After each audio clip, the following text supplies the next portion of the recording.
যারা বলেছে কোরআন না বুঝে পড়লে কোনো নেকি হবে না, এরা হলো হারামখোর, এরা হলো আহলে কোরআন।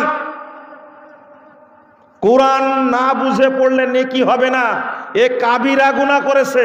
যদি তওবার আগে মারা যায়, ইমাম ইবনে বাজ রাহিমাহুল্লাহ বলছেন ওয়া আলাইহি তাওবা, তাকে তওবা করা ফরজ হয়ে গেছে। ও বলল কেন এই কথা? পড়লে নেকি হবে না? আরে পড়া তো দূরের কথা, কোরআন শুনলে সমপরিমাণ নেকি হবে। আল্লাহ রাব্বুল আলামিন বলেছেন ওয়াইদা কুরিয়াল কুরআনু ফাসতামিউ লাহু ওয়া আনসিতু লাআল্লাকুম তুরহামুন। কোরআন শোনাটা হলো সুন্নাহ, কোরআন শোনানোটা হলো আল্লাহর নির্দেশ।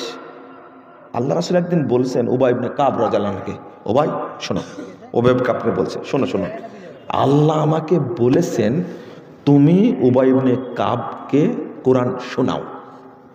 বুখারীর হাদিস, সহিহ মুসলিমের হাদিস। আল্লাহ আমাকে বলছেন যে তুমি উবাই ইবনে কাবকে কোরআন তেলাওয়াত করে কি শোনাও। কথা কি বুঝতে পারলেন? তখন উবাই ইবনে কাব বলছেন, এত বড় সাহাবী বলছেন আসাম্মানি আল্লাহ, আল্লাহ রাসূল আল্লাহ কি আমার নাম নিয়েছেন মুখে? বুঝতে পারছেন কথা? আল্লাহর মুখ দিয়ে কি আমার নামটা উচ্চারিত হয়েছে যে আল্লাহ